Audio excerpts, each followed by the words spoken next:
다음 판례도 뭐 워낙 중요한 판례죠. 벌칙 과태료 조항의 전제가 되는 구성요건 조항이 벌칙 과태료 조항과 별도로 규정되어 있는 경우의 특별한 법이 그렇지 않습니까?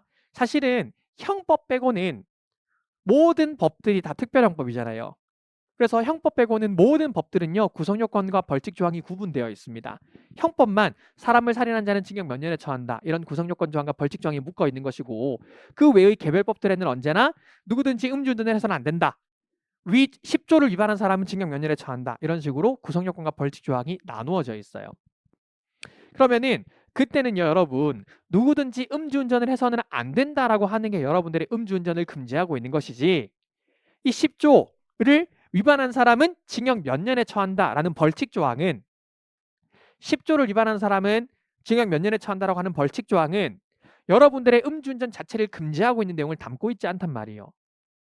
그러니까 얘에 대해서는요, 구성요건 조항은 여러분들이 음주운전 할 거야 라고 하면 헌법소원 청구할 수 있겠지만, 벌칙 조항에 대해서도 헌법소원 청구하려면 그때는 형벌이 너무 과도합니다라는 주장을 반드시 해야 됩니다. 다시 얘기해 볼게요. 잘 들어보세요. 적진 않겠습니다.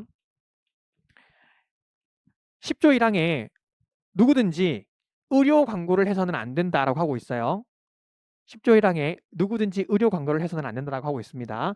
그 밑에 27조 1항에 10조 1항을 위반한 사람은 징역 2년에 처한다라고 되어 있습니다. 자, 여러분들 68조 1항 헌법소원 제기한다고 생각해 볼게요. 자, 10조 1항 여러분들이 어떤 기본권 침해합니까? 의료 광고 금지하고 있으니까. 표현의 자유, 직업의 자유. 그렇죠? 이제 그런 기본권들 떠오르는 것 같아요. 주장할 수 있습니다. 직접성 인정됩니다. 왜? 법 자체에서 누구든지 하지 마라고 얘기를 하고 있으니까. 집행행위 없이 누구든지 의료 광고 하지 마라고 하고 있으니까. 자, 27조 1항, 10조 1항 위반하면 처벌한대요. 여러분의 어떤 기본권을 침해하고 있습니까? 만약에 여러분들이 여기다 대고 나의 표현의 자유가 침해당했습니다라고 주장한다고 해보십시다. 그럼 헌법재판소가 묻겠죠. 27조 1항이 너의 어떤 표현의 자유를 제한하고 있는데, 10조 1항 위반한 사람은 징역 2년에 처한다. 어떤 표현의 자유를 침해하고 있는데, 10조 1항을 요건으로 하고 있습니다. 10조 1항이 의료 광고 금지하고 있죠. 그래서 표현의 자유를 침해한다고요 라고 우리가 대답하겠죠. 자, 어때요? 지금 우리가 표현의 자유를 침해합니다라고 주장했던 거는 27조 1항이 가지고 있는 위헌성이에요? 아니죠. 10조 1항이 가지고 있는 위헌성이죠. 이 말 이해되십니까? 그래서 구성요건 조항과 벌칙 조항이 따로 떼져 있으면은요, 벌칙 조항은요 형벌 말고는 아무 내용을 안 담고 있어요. 그러니까 벌칙 조항에 대해서 헌법 소원 제기하고 싶으면은요, 형벌이 너무 과잉합니다라고 주장을 해야 되는 것이지, 27조 1항에 대해서는 표현의 자유를 침해합니다라고 주장할 수 없다고요. 직업의 자유를 침해한다고 주장할 수 없다고요. 왜? 그거는 27조 1항에 담고 있는 위헌성이 아니라 10조 1항 구성요건 조항에 담고 있는 위헌성이기 때문에, 따라서 구성요건 조항과 벌칙 조항이 별도로 구별되어 있는 경우에는 벌칙 조항의 고유한 위헌성을 주장하지 않는 이상 직접성을 인정할 수 없다라는 표현이 그 표현입니다.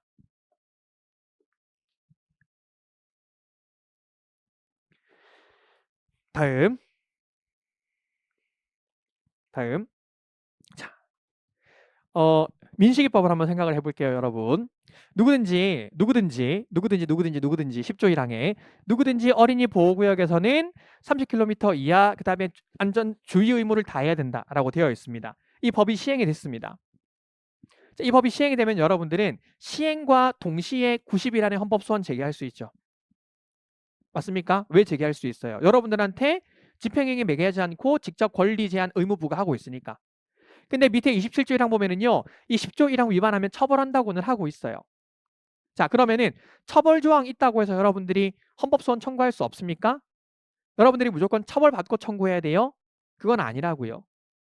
다시 좀 더 간단하게, 누구든지 의료 광고를 해서는 안 된다라고 되어 있어요. 자, 이 법이 시행이 되었습니다. 혹은 여러분들이 의사가 되었어요. 그 의사가 되어서 보니까 누구든지 의료 광고를 해서는 안 된대.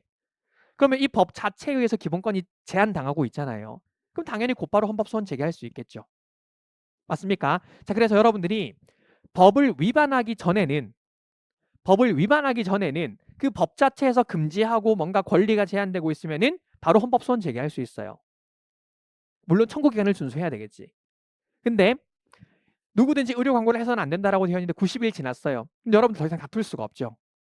근데 다툴 수 없는 채로 여러분들이 의료 광고를 해버렸어. 여러분들 어떻게 되겠습니까? 기소되겠지. 기소되겠죠. 그때부터는 어떻게 다툴 수 있습니까? 형사재판이 시작될 거니까 위헌법률심판 제청 신청을 해야 되겠죠. 그때는 헌법소원을 제기할 수는 없고 위헌법률심판 제청 신청을 해야 되겠죠. 그게 그 밑에 있는 판례입니다. 읽어볼게요. 형벌조항을 위반했으나 기소되기 전이라면 아직 기소가 안 됐으니까 재판 과정에서 그 형벌조항의 위헌 여부에 관한 판단을 구할 수 없다는 점에서 각 구제절차가 없거나 있다고 하더라도 권리구제 기대는 가능성이 없는 경우에 해당한다고 볼 여지가 있지만 끊어보시면, 그러니까 기소가 안 됐다면요 여러분이 헌법소원 제기할 수 있다는 얘기입니다. 기소가 안 됐다면 다툴 수 있는 절차가 없는 거잖아요. 헌법소원 말고는 다툴 수 있는 절차가 없다라는 거고.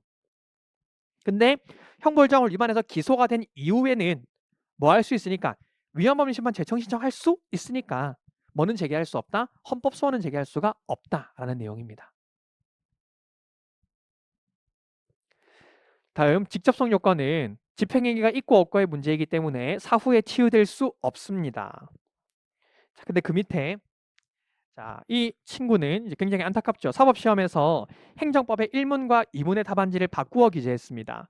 바꾸어 기재했는데 근데 어쨌든 이거에 따라서 합격 결정, 불합격 결정이라는 집행행위가 있기는 하지만 답안지를 바꾸었으면 무조건 0점 처리를 받을 수밖에 없게 이미 권리관계가 확정이 되어 있죠. 따라서 합격 결정 이전에 이거에 대해서 다툴 수 있는 직접성이 인정된다라는 내용이에요. 자, 근데 그 밑에 판례가 굉장히 비판이 많은 판례인데요, 여러분. 국회의원 총선거에 참여해서 의석을 얻지 못하고 2% 이상 득표하지 못한 때에는 등록을 취소한다까지 이때 꺾가로 하세요. 등록을 취소한다. 자, 국회의원 선거에 나가서 의석을 하나도 얻지 못하고요. 2% 득표를 못하면은 그 정당 등록을 취소해버려요. 취소하고 명칭도 사용할 수 없게 만듭니다. 여기 대해서 청구인들이 68조 1항 헌법소원을 청구를 합니다. 자, 질문, 집행행위 있습니까? 없습니까? 있죠. 정당 등록을 취소한다라고 되어 있으니까 어떤 집행행위가 있습니까? 정당 등록 취소 처분이라는 집행행위가 있죠. 하지만 기속행위잖아요. 그렇지 않습니까? 무조건 취소한다고 되어 있잖아. 취소할 수 있다가 아니라 취소한다고 되어 있잖아. 근데도 우리 판례는 집행행위가 있다는 이유로 직접성이 없다라고 이야기합니다. 직접성이 없다. 각하됐습니다. 각하. 근데 그로부터 한 10몇 년 정도 지납니다. 또 비슷한 사건이 일어나요. 그러니까 이번에 이 청구인은 위헌법률심판 제청 신청을 했습니다. 이 똑같은 사건에 대해서, 똑같은 조항에 대해서 10년 전에는 이 사람들이 68조 1항 헌법소원 청구하니 헌법재판소가 직접성이 없다, 각하했었고, 그리고 한 10년 정도가 지나가지고 등록 취소 처분을 받은 사람이 위헌법률심판 제청 신청을 합니다. 그 말인즉슨 뭡니까? 정당 등록 취소 처분에 대해서 취소 소송을 제기하면서 근거법률의 위헌성을 다툰 거예요. 자, 이때는 적법 요건에 아무 문제가 없죠. 심판의 대상도 법률이고 법원이 제청했을 거고 당해 사건에 적용되는 법률이고 구체적 사건 계속 중이고 위헌 선고되면은 나 다시 정당 등록할 수 있는 거니까. 그래서 이때는 직접성을 요건으로 하지 않으니까 적법 요건을 통과했었고 본안 판단했을 때는 헌법재판소가 정당의 자유를 침해한다라고 본 거예요. 근데 이거는 판례가 두 개가 있습니다, 여러분. 직접성이 없어서 각하되었던 판례 있고요. 본안 판단 나아갔을 때는 왜 유독 수많은 선거 중에서 국회의원 선거에 대해서만 2%를 득표 못하면 정당 등록 바로 취소해버리는데 이거 너무 과한 처사다라고 해서 위헌 결정난 사건이 있습니다. 그래서 심판 절차에 따라서 여러분들이 객관식에서 구별하시면 될 것 같아요. 직접성이 있냐 없냐 물어보면 직접성은 없다. 정당의 자유를 침해하냐 안 침해하냐 물어보면 정당의 자유는 침해는 한다 라고 정리를 하시면 되겠습니다.